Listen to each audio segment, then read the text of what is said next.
বাজার শয়েব ফার্নিচার। এই শয়েব ফার্নিচার দেখতে পাচ্ছেন একটি কাঠ জয়েন করার জন্য দেখেন প্রসেস করা হচ্ছে, গ্রুপগুলো কাটা হচ্ছে। দেখেন কত সুন্দরভাবে লোহা দেওয়ার জন্য গ্রুপ কাটা হচ্ছে। এই যে এখানে দেখেন এই যে এই আটা দিয়ে কাঠগুলো কিন্তু জয়েন করা হবে। জয়েন করলে এই আটা দিলে কাঠটা কিন্তু অনেক সুন্দর মজবুত হয়। এই আটা ব্যবহার করলে, আটা ব্যবহার না করলে এই কাঠ জয়েন্টটা তাড়াতাড়ি নষ্ট হয়ে যায়। দেখেন এই যে কাঠে আটা ভরানো হচ্ছে কত সুন্দরভাবে। এই আটাগুলো দিলে জয়েন্টটা ভালো হয়। দেখেন এই আটা এমনই একটা শক্তি, আপনি যদি লোহা নাও দেন তারপরেও জয়েন্টটা কিন্তু অনেক মজবুত হবে। কত সুন্দরভাবে দেখেন এই আটাগুলো, দেখেন আটাগুলো এখন কত সুন্দর। এই আটাগুলো দারুণ কাজ করে, কারণ এই আটাগুলো ফেমিকল, এই আটাগুলো অনেক ভালো একটি আটা। দেখেন এই আটা দিলে কাঠের জয়েন্টটা ভালো হয়। দেখেন কত সুন্দরভাবে এই আটাগুলো ভরানো হচ্ছে, অনেক সুন্দরভাবে এই আটাগুলো ব্যবহার করা হচ্ছে। এই আটা দিয়েই কাঠগুলো জয়েন হবে, জয়েন হলে জয়েন্টটা মজবুত হবে। দেখেন কত সুন্দরভাবে এই যে এখন লোহা মারার জন্য প্রস্তুত করা হচ্ছে। এই আটাগুলো দিয়ে দেখেন এই যে বাতাগুলো দিয়ে এখন লোহার কাজ চলবে।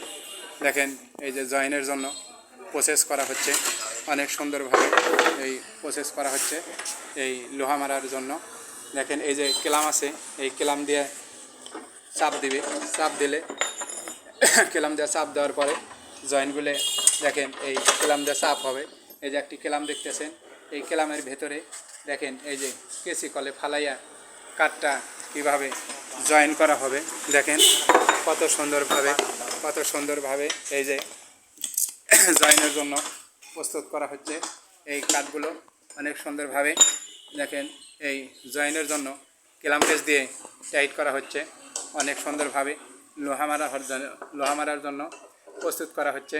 দেখেন তাড়াতাড়ি এই কাজটা দেখেন অনেক সুন্দরভাবে এই যে লোহা মারার জন্য প্রসেস করা হচ্ছে। এই জয়েন্টটা প্রসেস করে দিচ্ছে। দেখেন কত সুন্দরভাবে এই লোহা মারার জন্য প্রসেস করা হচ্ছে। এই লোহা মারবে, এই লোহা দিলে জয়েন্টগুলো তাড়াতাড়ি দেখেন এই যে আটা দিয়ে লোহা মারার জন্য আটা দিয়ে এই যে দেখেন কীভাবে জয়েন্টগুলো ফিটিং করা হচ্ছে, অনেক সুন্দরভাবে এই জয়েন্টের কাজগুলো চলছে। অনেক সুন্দর এই জয়েন্টটি দেখেন কত সুন্দর এই জয়েন্টটি করা হলো, অনেক সুন্দরভাবে জয়েন্টের কাজ চলছে। দেখেন এই জয়েন্ট দিয়ে শুকানোর পরে কাঠগুলো কিন্তু রেখে দেওয়া হয়, শুকানোর পরে ফিনিশিং করা হবে।